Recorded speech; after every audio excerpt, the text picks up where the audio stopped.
5월 1일 정치권의 뜨거운 말말말 강하랑의 정치톡 시작하겠습니다. 첫 번째 정치톡은 윤 대통령 도익 960점입니다.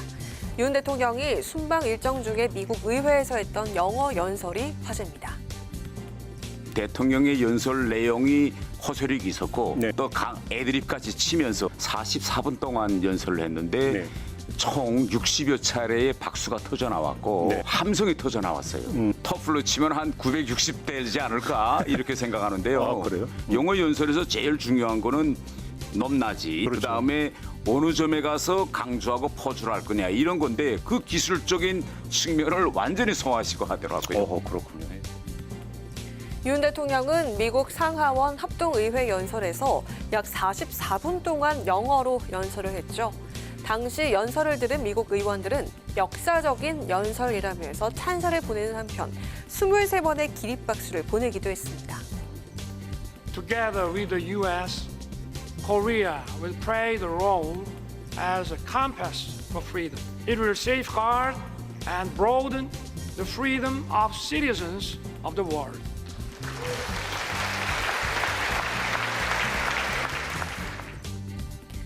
여권에선 윤 대통령이 영어 연설을 통해 워싱턴 정가의 한국을 제대로 각인시켰다고 강조하는 한편 명연설이었다면서 칭찬을 아끼지 않았는데요.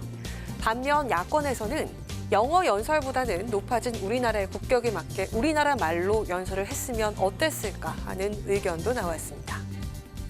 상하원 합동연설이 있는 것은 대한민국의 국격을 위해서는 대단히 다행스러운 일인데요. 그렇게 인상적인 내용은 많지 않았다. 그 미국 국회의원들이 볼 땐 뭐 하나마나한 얘기, 뭐 저런 얘기는 우리도 할 수 있다. 이 정도의 어떤 머무르지 않았는가. 누리꾼들의 반응도 극과 극으로 나뉘고 있습니다. 외교 성과는 무엇이냐는 지적이 있는 반면에 윤 대통령의 유려한 애티튜드와 영어 실력에 깜짝 놀랐다는 반응도 나오고 있는데요. 미 의회에서 44분간 영어로 연설을 마친 윤 대통령. 여러분들은 대통령의 영어 연설 어떻게 들으셨나요? 이어서 두 번째 정치톡은 폐기 대 관록입니다. 국민의힘과 더불어민주당이 차기 원내대표를 선출한 가운데 정의당도 차기 원내대표 선출을 위한 작업에 돌입했습니다. 두 사람이 경쟁할 것으로 예상되는데요. 의원들이 순환하면서 원내대표직을 맡아온 관행에 따라서 장혜영 의원이 유력하게 떠오르는 반면에 최근 21대 국회에서 첫 원내대표를 지낸 배진교 의원을 두고 역할론이 부상하고 있습니다.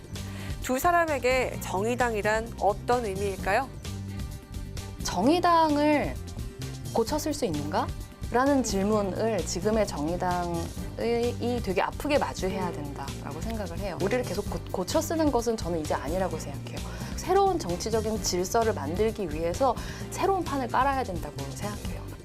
지난 2년간 정의당의 길이 고통스럽고 또 때로는 위기에 놓여 있었지만 지금 우리의 모습을 살펴본다면 왜 정의당이, 왜 대한민국의 진보 정치가 필요한지 그 답은 분명히 나와 있다고 생각합니다. 정의당은 창당 후 최근까지 소속 의원들이 돌아가며 원내대표직을 맡아왔죠.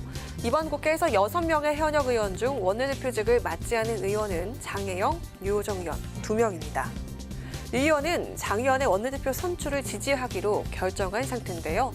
만약 관행대로 장 의원이 차기 원내대표로 선출될 경우 정의당은 30대 원내지도부가 탄생하게 됩니다.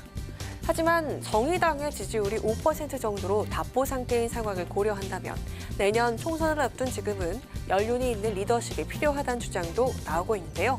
때문에 배진교 의원의 역할론도 부상한 상황입니다. 하지만 배 의원의 경우 이미 2차례 원내대표직을 역임했기 때문에 걸림돌로 작용할 수 있다는 분석도 나오고 있습니다. 예정대로라면 내일 의원총회에서 차기 원내대표가 선출될 예정이죠. 당대표와 함께 정의당을 이끌 차기 원내대표 주인공은 과연 누가 될까요? 지금까지 강하랑의 정치톡이었습니다.